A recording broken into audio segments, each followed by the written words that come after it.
Once upon a time, there was a beautiful young woman of 20 named Alina.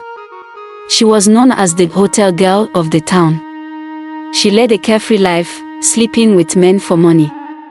She believed that life should be fully savored and nothing could stop her from enjoying it to the fullest. All men, whether single or married, wanted a taste of her. Alina's parents, nicknamed the Believers, were very pious. Her father was a pastor and founder of a church with many followers, which he led with his wife. Alina's parents disowned her because of her lifestyle. She had slept with half the men in her father's church, those who were willing to offer her money or material possessions. She had undergone many abortions in the past and swore she would never have children. She thought having a child would ruin her body and prevent her from continuing to live a carefree life as a young woman. One day, she started feeling sick and decided to go to the hospital to see a doctor. After several tests, she discovered she was pregnant. As usual, Alina told the doctor she wanted to get rid of the baby. "Doctor, you know how it's done. Let's get this baby out quickly." The doctor replied to Alina, "Do you remember what I told you the last time you had an abortion?" "Yes, doctor, but I can't afford to be a mother right now," Alina replied. The doctor continued to explain to her, "Last time, you had a complication from your abortion, and I told you that it had to be the last time you tried that. If you have another abortion, you risk losing your life or your uterus. Do you want to die?" Alina, furious, yelled at the doctor, accusing him of incompetence. She went to another clinic for an abortion, but after a series of tests, she was again advised against it as she risked losing her life or her uterus. Depressed and angry, Alina finally accepted that she was soon going to have a baby, without even knowing who the father was. After much thought, she decided to move to another city, far from her current residence. 9 months later, she gave birth to a beautiful boy. But instead of rejoicing, she looked at the baby with disgust, blaming him for making her last 9 months miserable and almost unbearable. Quickly, she devised a plan to abandon the child in a slum and return to the city where she could resume her carefree life. One evening, after making her decision, Alina took the baby and went to the slum. Without any hesitation or remorse, she placed the baby on the ground, ignoring his cries, and turned on her heels without ever looking back. She didn't even care if the baby would survive the night or not. The next morning, Alina packed her bags and returned to the city where she had lived before. She lied to everyone, saying she had traveled abroad and was back for good. While she was lying about her sudden disappearance, the baby she had left in the slum was crying loudly. The baby's cries attracted the attention of passers-by in the area. They were all confused and scared, not daring to approach the baby. "Whose baby is this? How could anyone abandon their child here? What a cruel world," they murmured to each other. A man named Tony couldn't bear the baby's cries. He rushed over, picked up the baby, and gently held him in his arms before taking him home. Upon arriving home, Tony's wife, Eka, was stunned. "Where did this baby come from?" she asked curiously. Tony explained, "My wife, I saw this little boy in the slum as I was walking. I couldn't leave him there. I'm sure someone abandoned him." Still in shock, Eka expressed her concerns, "And are you sure no one is looking for this baby? I don't want any trouble." She took the baby, washed him, and made sure to take good care of him. Tony and Eka had been married for 10 years without having children. They didn't know if they were doing the right thing by taking in a strange child, fearing that people would accuse them of kidnapping if they discovered the truth. After much thought, they decided to keep the baby, hoping that by caring for him, he would bring them luck and blessings, and that one day they might have their own child. They named him Adam. News of this mysterious baby spread throughout the city. People closely watched Tony and Eka to see how they treated the boy. Over time, Adam grew into an intelligent and loving boy. He was kind, respectful, and grateful for the love Tony and Eka offered him. Despite their modest means, they made sure Adam was well cared for, treating him like their own biological son. However, Adam was not entirely happy. He often felt sad and isolated, struggling with the stigma associated with his origins. One evening, as they sat in the living room, Tony noticed the change in Adam and asked him, "My boy, what's wrong? I notice you're not as cheerful and playful as before. You hardly smile these days. Did your mother scold you?" Adam replied, "I'm sad, Dad. Everywhere I go, they call me the slum baby. They even have a song they always sing to make fun of me. They said it was the slum demon who gave birth to me." Tony quickly cut him off, saying, "Don't ever say that again. You are my child, my only son. Don't let anyone tell you otherwise. Forget all the nicknames they call you outside, that's not you. You are my son and I love you very much." Tony reassured him that he was not what the community said he was. Despite Tony's reassuring words, Adam continued to experience teasing and bullying at school. His classmates taunted him, singing cruel songs and mocking his origins. "Slum baby. Slum baby. The dirty demon's only son." Their words deeply hurt Adam, who would cry and sometimes run out of class to hide somewhere. While Adam struggled with constant bullying, Alina continued her carefree lifestyle. She cared little about the fate of the child she had abandoned, continuing to seek wealth and pleasure without ever considering the consequences of her actions. One day, as Alina went about her daily business, she met a very rich and influential politician named Senator Raymond. He was a highly respected man whom all women wished to have as a sugar daddy. Although Senator Raymond had 5 wives, it didn't stop him from chasing every woman who caught his eye. Alina, who had been praying for a long time to meet him, hoped she could get a share of his fortune. Over time, they started talking, and she joined the long list of Senator Raymond's concubines.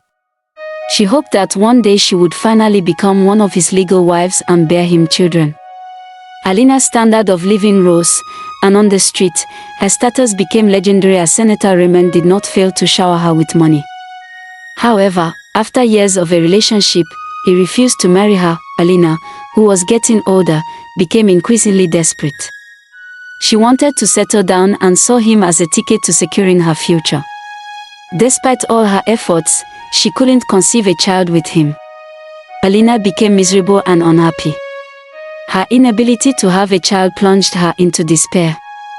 She visited many hospitals and clinics to consult specialists, but in vain. Gradually, she came to believe that God was punishing her for her past sins.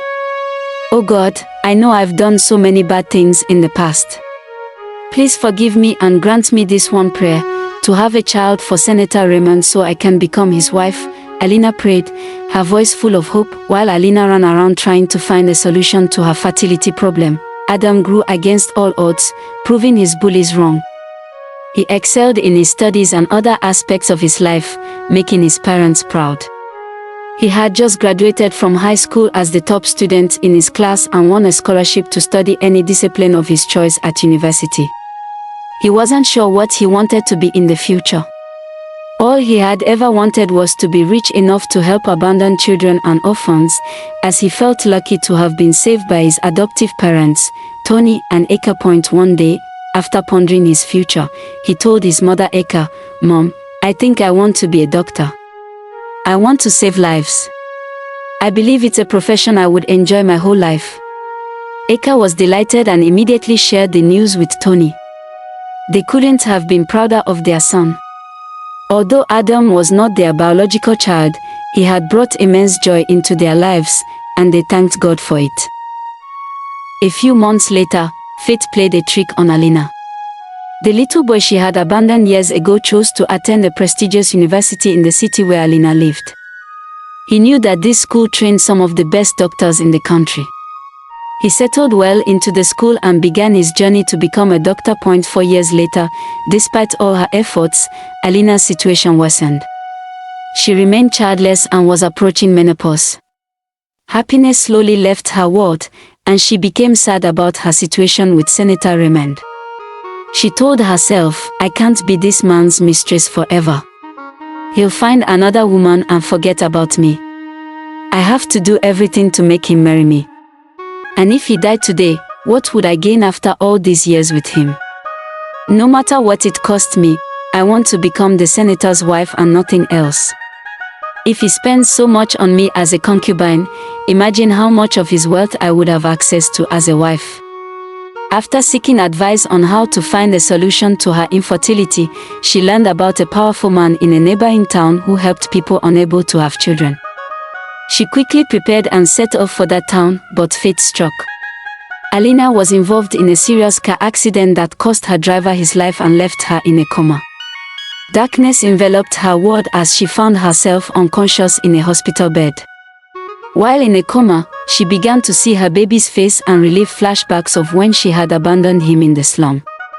She had no friends or family to visit her or pray for her recovery. After a few weeks in intensive care, Alina finally woke up and immediately started screaming, "My boy! My boy! Help me find my boy! I want to see my boy, please!" She was terrified and in pain. The doctors rushed to calm her down and ensure she was stable. After a while, Alina gradually regained her strength, and the doctors decided it was time to talk to her about her health. "Miss Alina, how are you feeling today? We are happy to have you back with us," the doctor said kindly. Alina replied calmly, "I'm fine, doctor, thank you for asking. But where is my driver?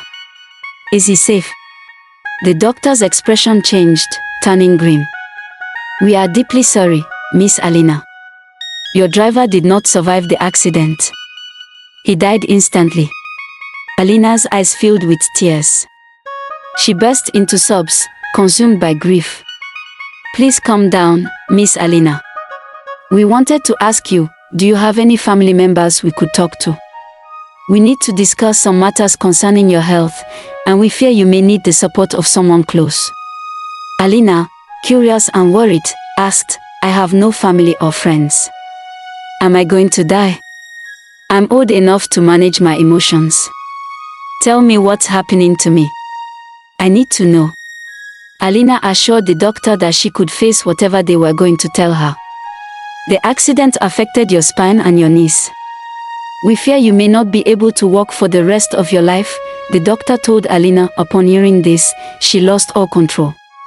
She started sweating and crying profusely, completely devastated. "I'm ruined. I'm ruined. How will I survive without my legs?" While she was receiving care, her sugar daddy, the senator, never set foot in the hospital to visit her. He completely ignored her because she was no longer useful to him.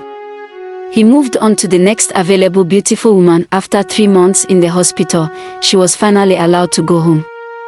She hired a domestic helper to assist her in her house. A few years earlier, Alina had been too busy enjoying life and spending her money without thinking about her future.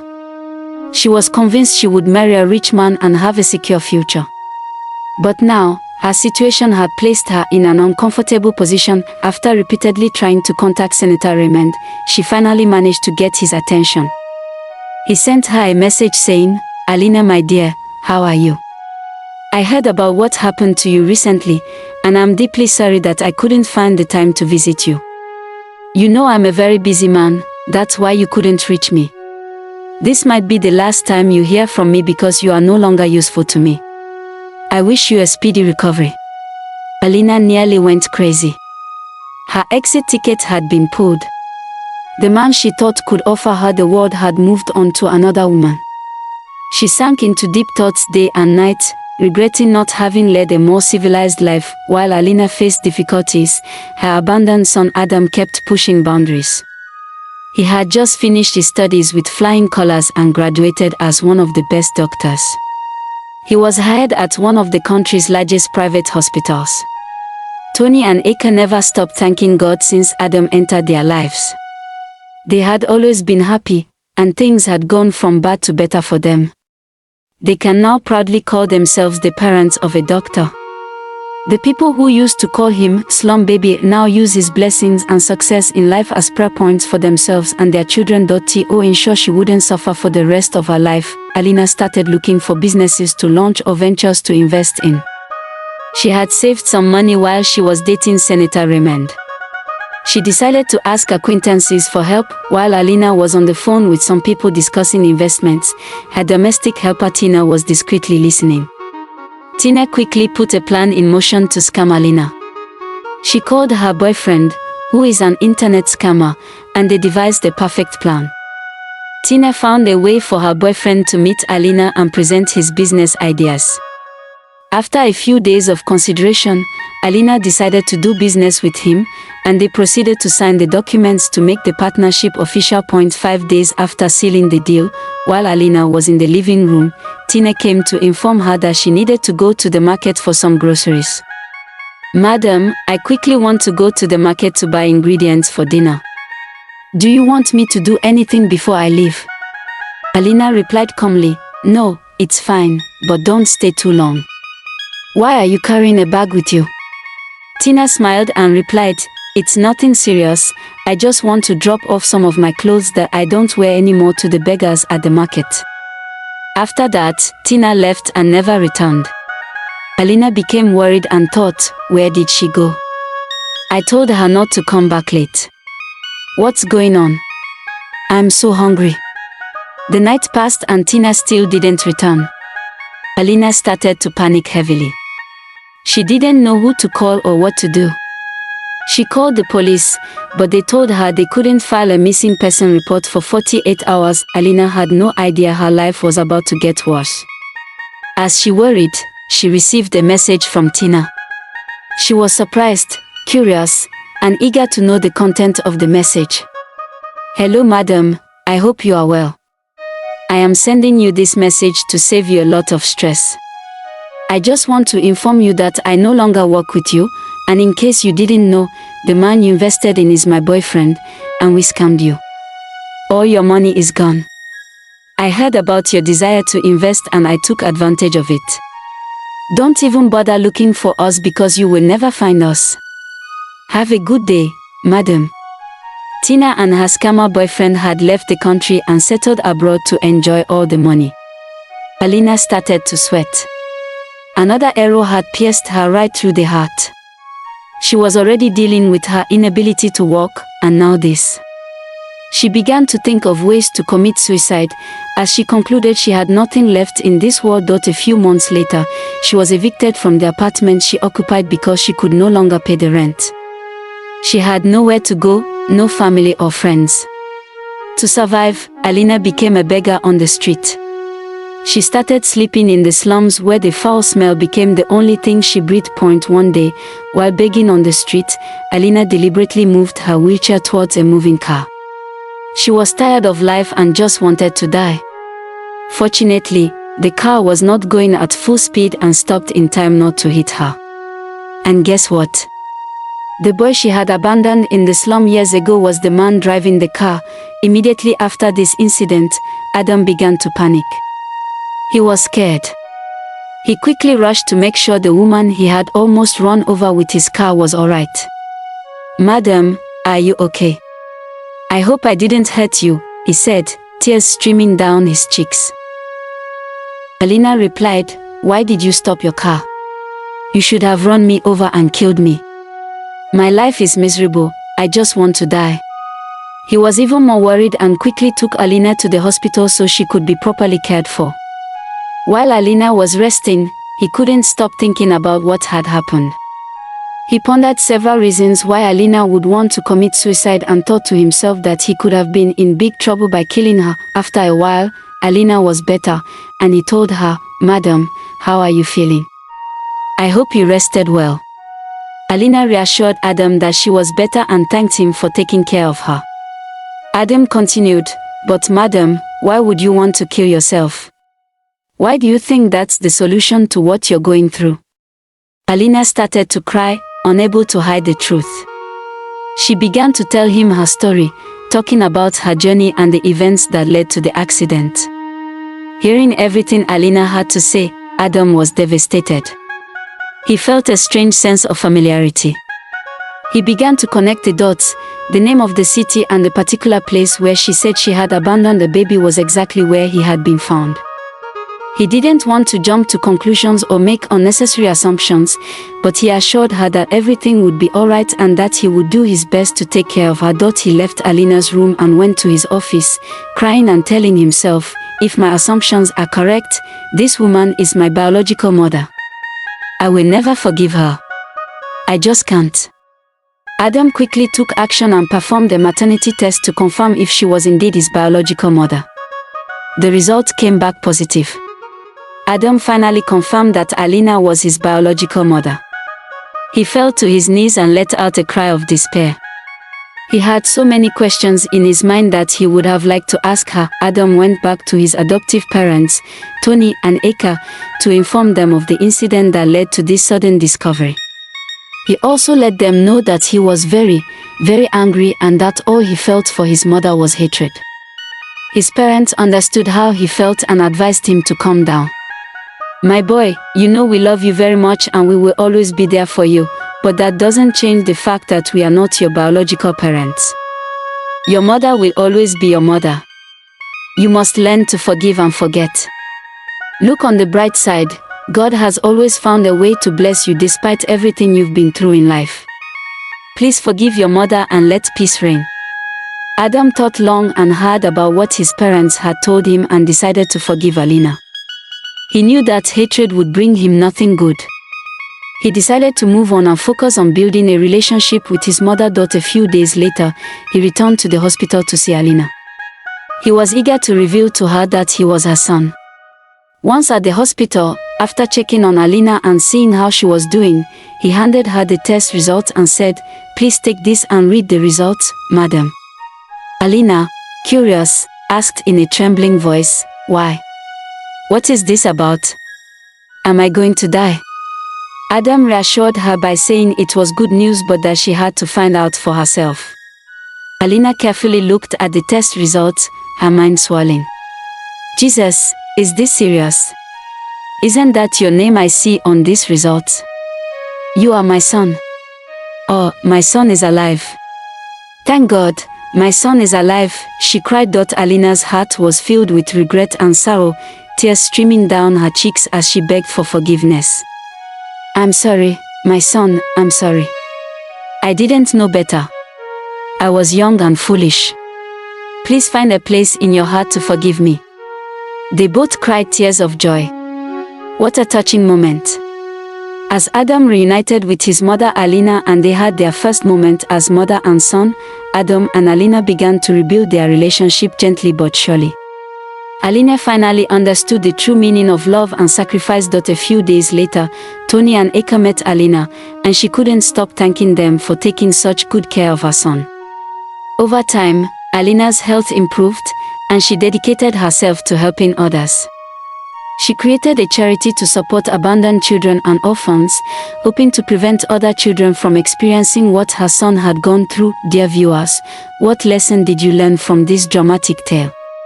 We'd love to hear your thoughts in the comments below. If you enjoyed the story, please give us a thumbs up, share it with your friends, and subscribe to our channel. Don't forget to turn on notifications so you never miss our latest updates. Thanks for watching, and stay blessed.